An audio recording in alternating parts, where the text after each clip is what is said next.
Saúde, estamos de volta ao nosso Saúde e Bem-Estar de hoje. Chegamos ao segundo bloco e hoje a gente vai falar sobre transtornos alimentares.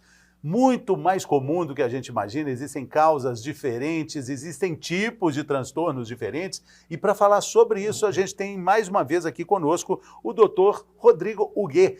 Doutor Rodrigo tem quase crachá aqui do canal Viver Brasil, já é quase um funcionário nosso aqui, né, doutor? Inclusive, Fernando, é sempre um prazer estar aqui. Parabéns que você pronunciou meu nome muito bem, assim, praticamente um francês. Depois de quantas vezes, né, doutor? Eu fui aprendendo, né? Tá certo. A primeira foi muito errada, depois foi melhorando, né? Tá certo. Mas, enfim, o doutor é psiquiatra, é psicoterapeuta cognitivo-comportamental, é mestre também em neurociências pela UFMG e a gente vai falar sobre transtornos alimentares. Puxa vida, num país onde os índices de obesidade não param de crescer, doutor, como é que a gente pode avaliar isso? Porque, na verdade, eu queria fazer essa primeira pergunta para o senhor. Por que que esses números só aumentam? Por que que a obesidade só aumenta no Brasil e no mundo? Falei outro dia aqui sobre o Atlas da Obesidade, números que fazem uma projeção para 2030, atingindo mais da metade da população brasileira e só acelerando. Na sua opinião, por que isso acontece? Ô, Fernando, primeiramente, obrigado de novo pelo convite. Parabéns a você, ao canal Viver Brasil, pela iniciativa, por um tema tão relevante, que os transtornos alimentares são os transtornos mais prevalentes em psiquiatria, alguns muito comuns, como transtornos de compulsão alimentar, e outros muito graves, como anorexia nervosa, bulimia. Até lembrando que eu estou falando de transtorno associando direto para a obesidade, mas não, tem outros que não estão relacionados, mas também temos que falar de obesidade, né? A obesidade é uma condição grave, né, que leva a várias doenças, né, hipertensão, diabetes, reduz a qualidade de vida, a expectativa de vida, mas a obesidade em si não é um transtorno alimentar. Tem obesos que têm compulsão alimentar, que é um transtorno alimentar, e outros obesos que não têm. Em relação à obesidade que está aumentando, que você perguntou, o fato é que alimentos de baixa qualidade são muito baratos, né? Às vezes é mais barato para quem tem menos condição comprar um alimento de baixa qualidade, né, alguma coisa processada, que um alimento saudável. E realmente é uma coisa que a gente tem que ter políticas públicas, tem que mudar a cultura. Mas em relação aos transtornos alimentares, muito bom essa oportunidade, porque alguns são muito frequentes, como a compulsão alimentar, outros muito graves, como a anorexia. A anorexia é um dos transtornos que mais matam em psiquiatria, seja por problemas clínicos, né, como problemas cardíacos, renais, e que a pessoa fica toda alterada da parte clínica, porque fica desnutrida, seja por suicídio. E como esses são transtornos que são pouco diagnosticados e pouco tratados da forma adequada, por preconceito e desinformação. E a anorexia, por exemplo, se for tratada no início, se for tratada dentro dos primeiros 3 anos, o prognóstico, né, que é a perspectiva, é muito melhor. Como é que a bulimia se processa? Porque quando a gente fala da luta contra a obesidade, uma pessoa que consegue emagrecer comemora, entende ali como uma grande vitória. O processo desse transtorno é algo que vai além dessa vitória contra a obesidade, ou suposta vitória? Vamos, só para definir um pouco primeiro, assim, quais que são os transtornos alimentares, como é que eles são. Então, a anorexia é aquela pessoa, normalmente uma mocinha, normalmente é mais em pessoas jovens, adolescentes, mais em mulheres, e aquela mocinha que ela começa, normalmente aquela mocinha muito perfeccionista, que acha que tudo dela tem que ser 8, 80, que se ela tirar 9 na prova está ruim, porque ela tem que tirar 10, ela se cobra muito, e ela atrela muito o valor pessoal dela à aparência física, ao peso e ao controle da alimentação. Então, um dia tem algum evento estressante, vamos supor, uma separação dos pais, uma doença, alguma coisa, ou então bullying, alguém começa a criticar ela por causa do peso, geralmente ela não é acima do peso, né? No máximo um gordinho, mas ela começa a se cobrar muito por isso, e ela entra numa dieta, e vai cada vez perdendo mais peso, e quanto mais ela pesa, mais ela quer perder, e ela tem morte de medo de ganhar peso de novo, então ela vai ficando desnutrida, né? O IMC é o índice de massa corporal, é o peso sobre a altura ao quadrado. Então o IMC dela vai ficando muito baixo, vai chegando até abaixo de 18, né, que já começa a ficar desnutrida, e você fala com ela fala que não, que ela está gorda, e você pergunta onde que ela está gorda, ela pega a barriga e dobra a pele da barriga, fala que é ali, então ela não tem consciência de que ela está doente. Ela tem um desvio ali de imagem, ela se enxerga de uma outra forma. Isso, perfeito. Ela acha que ela está acima do peso.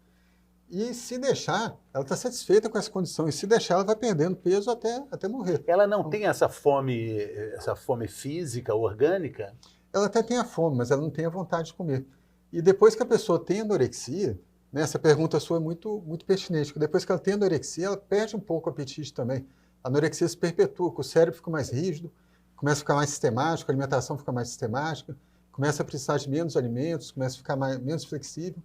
Então, o tratamento inicial para anorexia é realimentar essa moça. Mas assim, só para conversar quais são os A outros... força? Né, realimentar essa moça. Então, a força, de forma compulsória?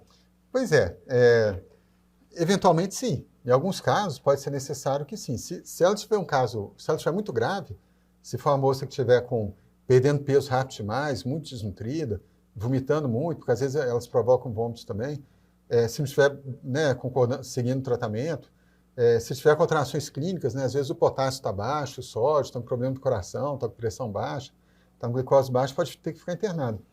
E se não aceitar, a realimentação muitas vezes tem que ser alimentada à força, sim. E a gente está falando de uma adolescente, de uma jovem, mas existem casos entre adultos, homens também? Todo mundo está sujeito a esse transtorno da anorexia? Ótimo, perfeito, muito bem lembrado. Que sim, é mais frequente em mulheres jovens, mas pode ocorrer em homens também, e também em todas as idades. Outro transtorno também grave é a bulimia. A bulimia é essa mocinha que ela começa a entrar numa dieta, só que ela começa a intercalar os períodos de jejum com períodos de comer em excesso. E depois, quando come em excesso, ela purga, ela provoca vômito, para ficar livre daquilo que ela comeu. E vai seguindo esse processo. Então, ela geralmente não fica desnutrida, que nem a anorexia, mas é um quadro grave também. E uma coisa importante dos transtornos alimentares, que muitas vezes eles são a ponta do iceberg. Essas pacientes muitas vezes têm muitas comorbidades. Tem transtornos ansiosos, transtornos depressivos, dependência química. Às vezes são pacientes de mais risco para tentar suicídio. Então, às vezes, é a ponta do iceberg que você pega a pessoa, começa a tratar ali, mas vai abordando vários outros aspectos da vida dela que são necessários. E aí a gente volta em algo tão importante que é a relação com a comida, né? E aí eu volto àquela pergunta, por que essa relação com a comida acaba sendo tão importante a ponto de causar transtornos extremos, né, de um lado ou de outro? O grande problema da anorexia e da bulimia é que as pessoas se julgam muito pelo peso, pela forma física, pela magreza e pelo controle da alimentação. Então isso é uma coisa que tem que ser desconstruída no tratamento. Assim. Se você pergunta para ela, o que tem valor na sua vida? O que tem valor nas pessoas que você admira?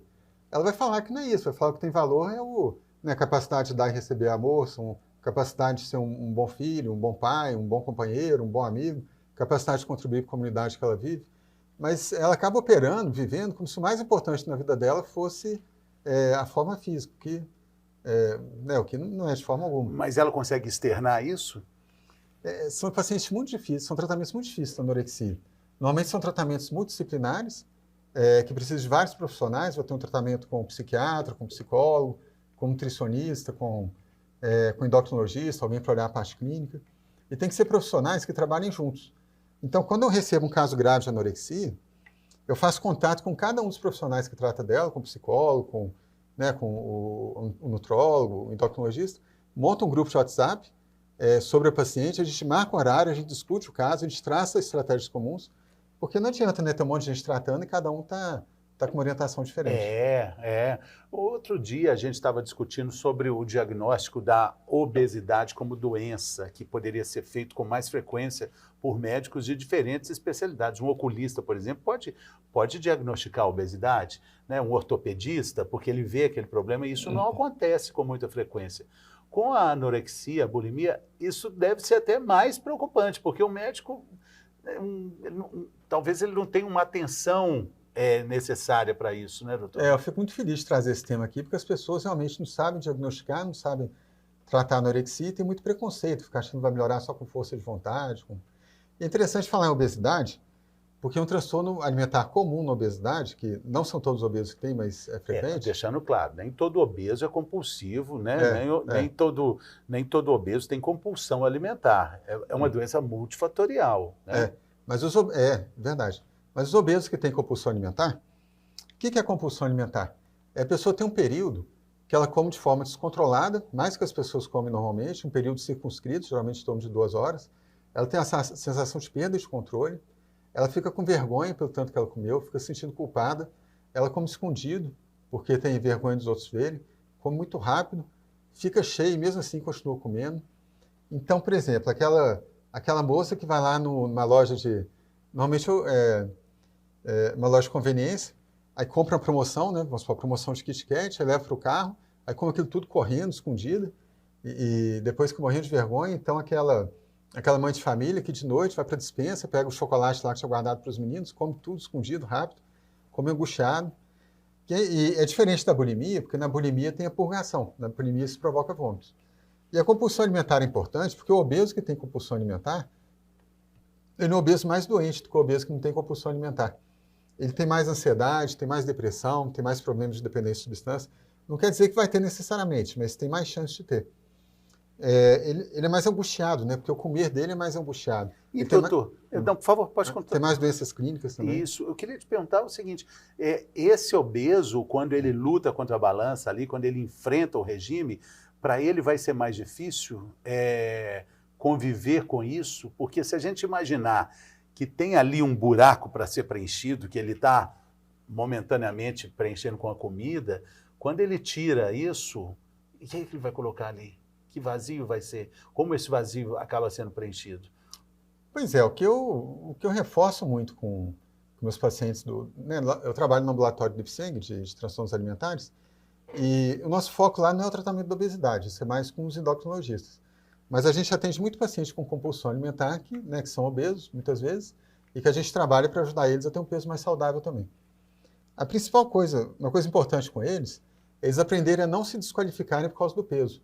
Quer dizer, o peso aumentado não quer dizer que eles são preguiçosos, que eles não têm força de vontade, não quer dizer nada de ruim sobre eles. Só não é saudável. A gente tem que procurar práticas mais saudáveis. E uma armadilha que eles caem muito é que eles buscam tratamentos milagrosos, tratamentos agressivos ou dietas muito agressivas, e eles seguem elas durante um tempo, mas não conseguem manter a longo prazo, não por culpa deles, porque as dietas são muito restritas. Quem consegue ficar comendo só alface, né? Assim, você até consegue fazer isso durante, sei lá, uma semana, um mês, mas você não consegue fazer isso a longo prazo. Então, eles entram em dietas muito restritas, eles não conseguem manter a longo prazo, perdem muito peso, não conseguem manter, não por culpa deles, porque a dieta é muito agressiva. Aí, quando eles não conseguem manter, eles se desqualificam. Eles perdem a autoeficácia. A autoeficácia é um conceito da psicologia que a gente achar que dá conta de fazer alguma coisa. Parece um pouco com autoconfiança, mas é um pouco diferente. Então, eles perdem a autoeficácia, eles acham que não tem força de vontade, e eles desistem, sim, de ter um peso saudável e voltam ao padrão anterior, e desistem de fazer ginástica, desistem dos hábitos bons, e ganham peso todo de novo.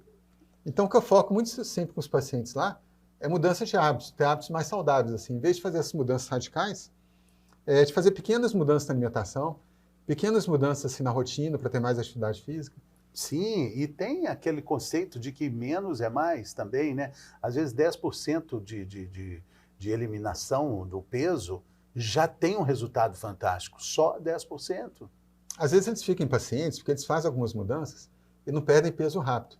Mas se eu perco um pouco de peso com a mudança que dá para manter para o resto da vida, é uma perda que eu vou manter para o resto da vida. Se eu perco muito peso, mas com a mudança que eu não vou conseguir manter, aí eu ganho de novo. Como é que nossa telespectadora, observando a entrevista aqui com o Dr. Rodrigo, deve estar pensando, será que eu tenho compulsão? Quais são esses sinais, doutor? É claro que a gente não vai dar o diagnóstico aqui de jeito nenhum, não é isso, mas eu queria que o senhor elencasse alguns sinais que são sinais de alerta, pontos de atenção, né? As características principais são comer com descontrole, a pessoa sentir que perdeu o controle da alimentação e comer muito, assim, muito mais que as pessoas comem normalmente, num período de tempo limitado. Então, normalmente, aquela pessoa que está com algumas regras rígidas com a alimentação, fala assim, eu não posso comer chocolate. Aí um dia ela come, ela fala assim, nossa, eu sou fraca, eu não tenho força de vontade. Cai a autoeficácia dela. Ela perde o foco, abre mão do controle e sai comendo de forma descontrolada até acabar o chocolate todo e fala assim, agora eu comi o chocolate, aí vou comer tudo. Aí sai caçando tudo que tem pela casa até ficar repleta. Quer dizer, é um estrago atrás do outro, né? E tem muito tratamento, assim. O tratamento, geralmente como transtornos alimentares, é multidisciplinar. É com psicoterapias, principalmente as terapias mais focadas, né? Terapia cognitivo-comportamental, interpessoal, comportamental dialética. Tem algumas medicações que ajudam, principalmente tem um remédio que é aprovado pelo FDA, né? É o órgão regulador dos Estados Unidos, o Food and Drugs Administration, que é o lisdexanfetamina, que é um remédio usado também para o TDAH, que ajuda na compulsão alimentar. Alguns antidepressivos ajudam, tem um anticonvulsivante, que é o topiramato, que ajuda, e o acompanhamento multidisciplinar, como nutricionista. E tem algumas orientações que a gente tem que dar em toda consulta. Tem uma parte muito importante da consulta, que é a psicoeducação, que é a gente tentar quebrar mitos da pessoa em relação à doença e as armadilhas comportamentais que ela entra que perpetuam a sua doença. Então, uma dessas armadilhas é a pessoa achar que tem que controlar na força de vontade. O conceito de força de vontade é muito perigoso, porque a pessoa ou tem ou não tem. Se ela acha que quebra as regras dela, que não tem força de vontade, ela fica achando que é fraca e não controla. Então, em vez de força de vontade, a gente tem que pensar na tarefa, assim, como atingir esse objetivo de controlar a alimentação. Então, a pessoa que tem compulsão alimentar não pode comprar muita comida que ela é gostosa, muita guloseima, que ela tem compulsão. Então, assim, se ela vai comprar, porque o mercado hoje favorece comprar muito. Né? Você vai lá no cinema, a pipoca pequena é R$15, a pipoca grande, que é muito mais, é R$17. Só que se você compra a pipoca grande, você vai comer mais do que você precisa, você vai ter que perder as calorias depois, e vai gastar R$2 a mais se não precisa. Então, você tem que comprar menos, compra pequeno. Ou você quer comer chocolate, você não pode ser proibido de comer chocolate, porque já dizia o Guimarães Rosa em Grande Sertão, né? Quem muito se evita se convive. Então, proibido é muito atraente. Se você não pode comer chocolate, aí se um dia você come, você acha que é fraco, você vai comer um monte. Então, você pode. Mas aí você vai lá e compra um bombom. Você não compra uma caixa de bombom. Parece que é mais barato, mas na verdade é mais caro, porque você vai comer mais do que precisa. Outra coisa importante é o mindfulness eating. Mindfulness é atenção plena, tentar fazer tudo do jeito focado. Então, a compulsão alimentar, a pessoa come que nem pata, assim, ela vai engolindo e nem sente sabor, assim, não fica saciada, come fazendo outras coisas, vendo TV, que ela está angustiada, ela quer acabar logo com aquilo. Então, ela tem que fazer um mindfulness eating. Ela vai correr, vai comer, ela banca o que ela quer comer, ela valoriza, ela vai lá, arruma a mesa, põe a comida na mesa que ela quer, não deixa muita comida à mão para não comer de forma impulsiva, come o mais devagar que puder, mastigando o mais devagar que puder, prestando a maior atenção possível, sem estar fazendo outras coisas, sem estar vendo TV, sem estar mexendo no celular, aí ela fica mais saciada. É interessante esse comer presente, né? Porque quando você tem aquela comida à mesa, tem toda essa oferta da comida ali, você acaba comendo mais mesmo. Então, se você serve o prato, tenta ali, né, vai acabar tendo mais consciência. Um dos exercícios mais famosos do mindfulness, de uma forma geral, é comer uma ervilha, uma passas, né? Fica 3 dias mastigando uma passas. Ali, ó. Entendendo, ali, batalhando, e a passa guerreira ali, segurando a onda. Né? Mas, doutor, considerando que a compulsão alimentar está ligada a um excesso de peso, está ligada à obesidade, regimes mais radicais, regimes mais invasivos, como, por exemplo, a cirurgia bariátrica, tira o peso, mas não vai tirar a compulsão, não vai tirar o problema. Tem casos assim, o senhor já tem na sua vivência de consultório casos assim, que fica ali, algo para ser preenchido quando não existe mais o peso, não existe mais a gordura que acentuava e, de certa forma, legitimava todos esses atos. Pois é, isso é interessante, porque o obeso grave, o obeso com IMC acima de 40, ou mesmo acima de 35, que tem comorbidades, o tratamento com mais eficácia é a cirurgia bariátrica. E geralmente é bem sucedido, geralmente a pessoa melhora muito da diabetes, da pressão alta, da apneia do sono, das comorbidades. Claro que pode ter complicações, como qualquer outro procedimento, e toda cirurgia, se pudesse evitar, é melhor. Mas geralmente tem resultados muito bons. Quando a pessoa tem compulsão alimentar, não está impedido de fazer cirurgia bariátrica, não. O ideal, a gente faz muita avaliação no nosso ambulatório para a cirurgia bariátrica. O ideal é que você controle um pouco a compulsão alimentar, já trate isso um pouco antes da cirurgia bariátrica. Mesmo com a cirurgia bariátrica, a vida da pessoa não está resolvida. Ela vai ter que mudar os hábitos dela, porque senão ela vai ganhar peso de novo. Mas, em geral, esses pacientes até tendem a melhorar depois da cirurgia bariátrica da compulsão, até porque não tem nem muito como ter compulsão alimentar depois da cirurgia, porque o estômago fica muito, muito reduzido. Uma coisa que acontece com esses pacientes às vezes eles têm o que eles chamam de grazing, que é ficar beliscando, beliscando muita comida, porque muito de uma vez eles não conseguem. Agora, o que você está falando é muito importante, assim, às vezes tem pessoas, você vê que tem uma ferida, às vezes, né, de ficar associando a autoestima dele muito à forma física, falar assim, ó, se eu ficar magro, minha vida vai ficar tranquila, eu vou ser feliz. E a gente sabe muito bem que a pessoa magra não tem a vida resolvida, né? Quem é magro tem os problemas, todo mundo tem, assim, né? Também tem problema de dificuldade de relacionamento, dificuldade no trabalho, dificuldade com os amigos, dificuldade de dinheiro. A vida não fica resolvida. O que eu entendi, Fernando, ao longo desses anos de psiquiatria, é que a vida não é que nem um filme, não. A vida é que nem uma série de TV, sabe? Você acaba uma temporada, resolve uma série de conflitos, vem uma nova temporada com novos conflitos, vem nova temporada com novos conflitos, e assim nós vamos caminhando até o final. Até a temporada final. Assim, temporada final. Nunca fica resolvida. Não tem esse negócio que tá magro, vai estar outra resolvido. coisa, a vida é a coisa que mais mata no mundo. É de 10 em 10. Todo mundo que está vivo morre, com certeza. É verdade. Né? Nesse filme não vai ter herói, né? Doutor, mas com relação também aos tratamentos, hoje existem, a gente falou de alguns remédios, a gente falou de algumas terapias, mas existe também uma dificuldade de procurar ajuda até do diagnóstico que a gente falou, né? A rede de apoio é importante, a família é importante, perceber tudo isso, porque a gente já deu dicas, olha, comer compulsivo, tenha esses sinais, assim, mas às vezes a pessoa ela própria não vai perceber isso, né? A família é muito importante para ter uma postura suportiva, né? De não ficar criticando, não ficar julgando. Grande parte dos transtornos alimentares, a origem vem da pessoa ficar se desqualificando pela forma física, atribuindo muito valor pessoal à forma física. Isso vem muito da cultura e vem da infância, né? Muitas vezes você vai ver o pessoa com transtorno alimentar, na infância tinha bullying, às vezes até a própria família botava muita pressão nela por causa do peso. Então a gente tem que tomar muito cuidado, porque não tem jeito, a criança é pai do homem. Então, assim, quem está escutando a gente, tem um filho em casa que tem dificuldades no controle do peso, você deve sempre estimular ele a ter uma rotina mais saudável, né? Assim, alimentar melhor, de forma mais consciente, a fazer atividade física, mas nunca desqualificar ele por causa do peso. Aliás, você não deve desqualificar ele por causa de nada. De falar que ele é preguiçoso, falar que ele não tem força de vontade, que ele é fraco, porque a criança introjeta isso e fica o resto da vida com essas, né, carregando essas crenças. E se existe, né, o indício desses problemas, é muito importante também a casa, né, tá junto ali, a geladeira tem que ajudar, né? Isso é muito interessante, porque, por exemplo, na anorexia, o tratamento com mais evidência de eficácia é a terapia de família. Tem uma terapia que pega a família, principalmente na jovem que mora com os pais. E a família assumir o controle da alimentação e realimentar essa moça até ela começar a se alimentar direito. Então, assim, o papel da família é importantíssimo para a anorexia e para os outros transtornos também. Assim, se tem uma pessoa em casa que tem compulsão alimentar, não é legal ficarem comprando muita guloseima, muita comida, deixar em casa ao alcance dela, né? Não, essa relação das compras aí é onde começa tudo, né?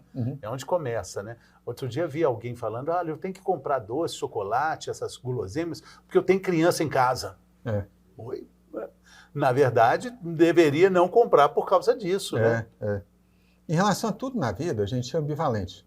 Então, a alimentação também. Então, a pessoa tem compulsão alimentar, por um lado ela quer comer tudo que tem pela frente, e por outro lado ela quer cuidar do peso, quer ser mais saudável.